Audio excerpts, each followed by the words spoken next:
Nestled beneath the sprawling narratives of conquest, colonization, and change, there exists a world often overlooked. A world where love and marriage took on unique and captivating forms. The untold story of love and marriage among Native Americans unveils a story of diverse cultures, beliefs, and traditions that spanned the vast expanse of North America long before the arrival of European settlers. Before the era of Christopher Columbus and the subsequent waves of colonization, North America was home to hundreds of distinct tribes, each possessing its own intricate customs, rituals, and ways of expressing love and commitment. From the Great Plains to the Eastern Woodlands, from the Southwest deserts to the Arctic tundras, Native American societies thrived, and within them, love and marriage held profound significance. Through stories of flute courtship, stickball games, matrilineal societies, and the poignant tale of Cynthia Ann Parker, we will peel back the layers of history to uncover a world where love was celebrated, marriage was a communal affair,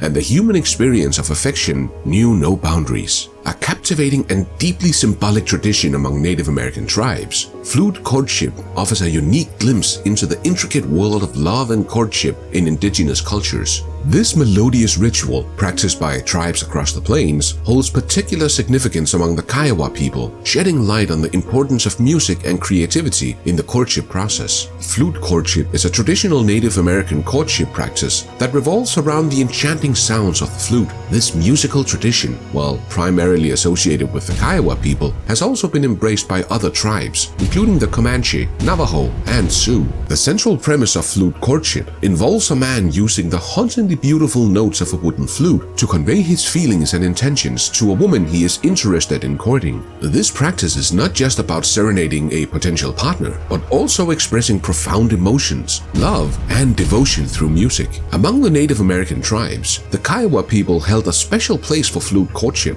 They hailed from the southern Great Plains, specifically in present-day Oklahoma, Texas, and New Mexico. For the Kiowa, the flute was not just an instrument, it was a vessel through which one's heart and soul could be bared to another. The flute courtship ritual among the Kiowa was a vital way for young individuals to find romantic partners and initiate families. It was also a means to connect with the spiritual world, as music played a significant role in their culture. Through this practice, the Kiowa people fostered a sense of unity and strengthened bonds within their community. In the flute courtship ritual, a man played a series of songs on the flute, each with a specific emotional meaning. These songs conveyed a range of sentiments, from expressing desire and interest to deep love and devotion. The woman, who was the recipient of the musical courtship, would carefully listen to the songs and then respond with her own musical expression. The woman's response was crucial, as it determined whether she accepted or rejected the man's advances. Her own song conveyed her feelings and intentions, creating a musical dialogue that mirrored their emotional connection.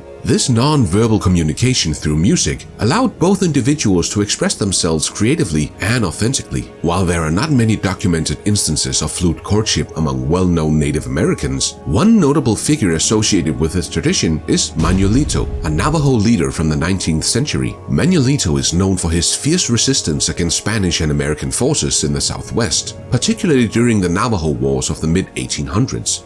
During his courtship with the daughter of a prominent Navajo chief, Nabona, Manuelito reportedly played the flute to win her heart. His exceptional flute-playing skills and the enchanting melodies he created ultimately won her affection, leading to their marriage in a traditional Navajo ceremony. However, Manuelito's romantic life took a more complex turn later in life when he reportedly married Juanita, a Mexican indentured servant he owned.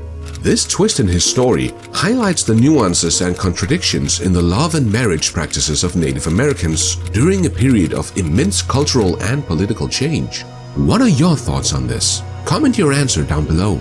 Cherokee stickball occupies a central place in the fabric of Cherokee tribal life, influencing various aspects of their society, including courtship. It served as a means through which young Cherokee men demonstrated their courage, strength, and skill to potential partners. Winning a game of stickball would not only showcase an individual's physical prowess, but also his ability to contribute to the tribe's well-being. The game also played a significant role in the formation of relationships. Young men hoping to impress a particular woman would participate in stickball games to gain her attention and affection. The impressive feats achieved on the field could sway the hearts of Cherokee women, making stickball an important part of courtship rituals. For the Cherokee people, stickball was far more than a physical competition. It held deep spiritual significance. The game was tied to the Cherokees' dualistic belief system, representing the opposing forces of red, war, destruction and aggression, and white, peace, creation and cooperation. This duality was reflected in the game structure, with teams representing these contrasting forces. Before a stickball game, the Cherokee engaged in an all-night dance known as saloli. During this ritual, men and women had distinct roles, with men dancing to transfer power to the team, and women dancing to weaken the power of the opposing team. This spiritual preparation not only elevated the physical aspect of the game, but also underscored its importance in Cherokee culture. Cherokee stickball was not for the faint-hearted. The game could be intense and, at times, violent, as players used sticks to hit opponents and gain possession of the ball. However, stickball also had strict rules that governed its conduct. These regulations ensured that, while the game could be physically demanding, it remained a means of resolving conflict rather than exacerbating them. The game's structure allowed for the release of tension and rivalry in a controlled environment. In cases where tribes or villages had disputes, stickball offered a way to settle differences without resorting to more destructive methods. It acted as a mechanism for conflict resolution, demonstrating the Cherokees' commitment to maintaining peace within and among tribes. Cherokee stickball endures as a symbol of unity, athleticism, and cultural preservation within Cherokee communities. Despite the passage of time and the influence of modern sports, stickball remains a cherished tradition. Today, Cherokee communities organize stickball games and tournaments to celebrate their heritage and keep their cultural practices alive. These contemporary stickball events serve not only as athletic competitions, but also as gatherings that foster a sense of community and identity. They provide a platform for passing down ancestral knowledge and values to younger generations, ensuring that the spirit of Cherokee stickball continues to thrive. The Haudenosaunee, also known as the Iroquois Confederacy, have a unique and progressive approach to gender roles and leadership within their society. Their cultural values and traditions center around an idea that women are the ones who choose their partners, hold positions of authority, and play a crucial role in clan lineage. This perspective challenges the more conventional view of men choosing their wives and women occupying subservient roles. The Haudenosaunee people reside in northeastern North America, primarily in what is now New York State. Within their culture, women hold significant positions of authority and influence. Matrilineal traditions are at the heart of this system. In Haudenosaunee society, clans are organized matrilineally, meaning that membership in a clan is determined by one's mother. This maternal lineage is considered of utmost importance. One of the most distinct features of Haudenosaunee culture is the position of clan mothers. These women are highly respected and are responsible for nominating and selecting male leaders who represent their clans in the tribal council. Clan mothers wield considerable influence and play an essential role in the governance of their respective clans. They assess potential leaders based on factors such as personality, character, and reputation, ensuring that the chosen leaders are aligned with the best interests of the clan. The Haudenosaunee place a strong emphasis on maintaining the continuity of clan lineage. This responsibility falls upon the women within the clan. When a woman is ready for marriage, she consults her clan mother and other female leaders to discuss potential suitors. The decision considered factors that go beyond individual preferences and extends to the needs of the clan and the importance of maintaining balance and harmony within the community. In Haudenosaunee culture, women are not only empowered to choose their partners, but they also have an influential role in the decision-making process. This approach contrasts with many other societies where marriage is often determined by patriarchal structures or family alliances. It underscores the belief that women's rights and leadership should be recognized and supported. The Haudenosaunee's influence on the women's suffrage movement in the United States is another significant aspect of their cultural legacy. In the mid-19th century, prominent suffragists like Elizabeth Cady Stanton and Matilda Joslyn Gage visited Haudenosaunee communities in New York State. They were deeply impressed by the matrilineal traditions and the power and influence wielded by the Haudenosaunee women. Stanton and Gage used the Haudenosaunee model to argue that women were just as capable as men of holding leadership roles and making important decisions.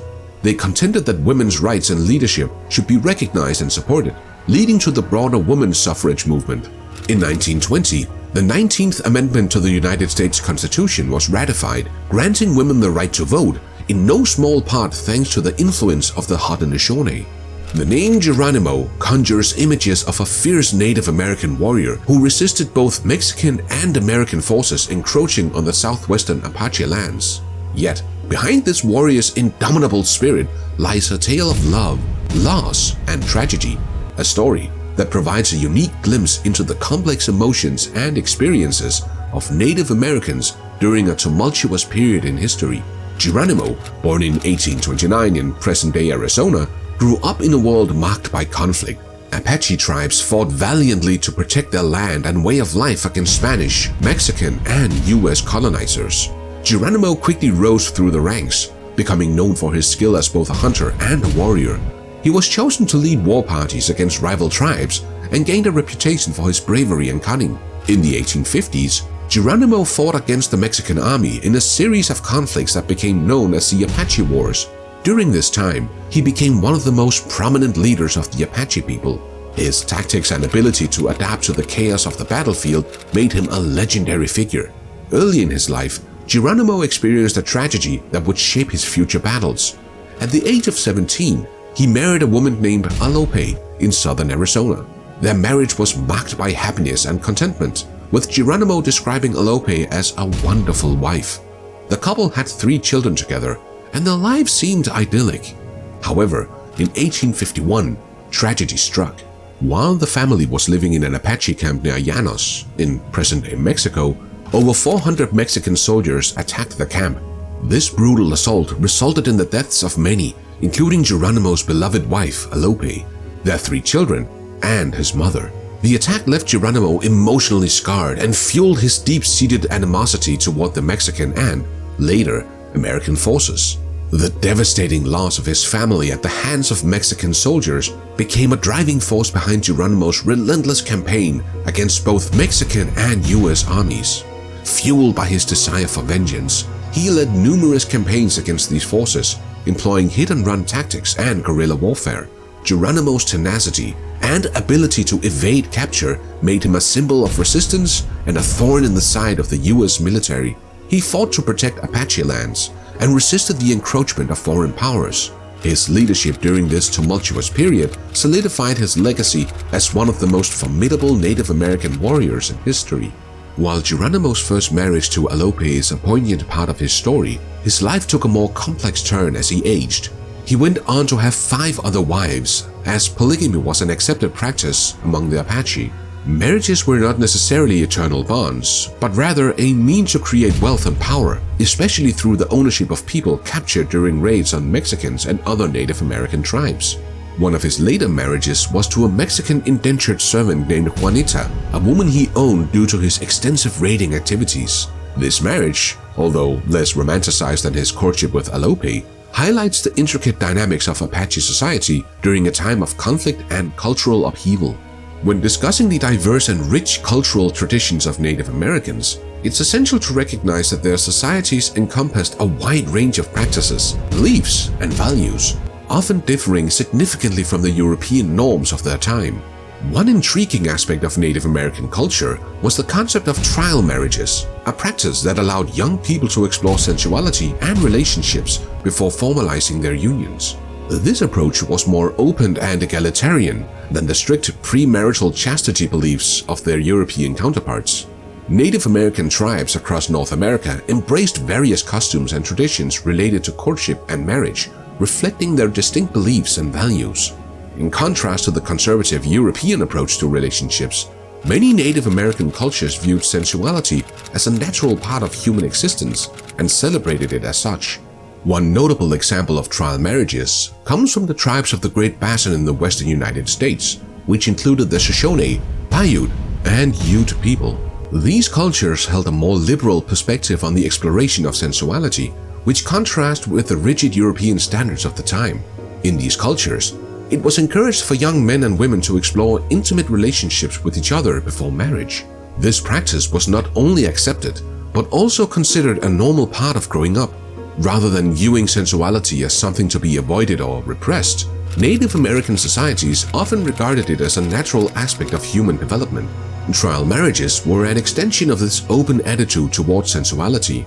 When a young man and a young woman feel a mutual attraction, their families might initiate a trial marriage, allowing the couple to live together for a period.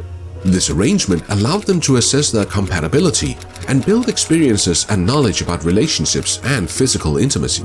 The underlying belief was that a trial marriage provided valuable experience, helping young people gain insights into forming successful partnerships. It allowed them to learn how to communicate, cooperate, and navigate the complexities of adult relationships. These experiences were seen as essential for building strong and harmonious families. Trial marriages also embodied a more egalitarian approach to courtship. Both partners had equal say in the decision-making process, and the practice reinforced the idea that relationships should be built on mutual consent and respect. This Native American approach to relationships and sensuality challenged the conservative norms of European settlers who viewed premarital relations as sinful or immoral. The Native American traditions underscored the importance of personal growth and understanding in preparing young people for the responsibilities of adulthood and family life. Kind of like Cynthia Ann Parker. The story of Cynthia Ann Parker, often referred to as the White Comanche, is a captivating and poignant narrative that bridges the gap between two worlds. Her life, marked by a dramatic abduction and assimilation into Comanche culture, sheds light on the complexities of identity, love, and the collision of two vastly different worlds during a tumultuous period in American history. Cynthia Ann Parker was born in 1820.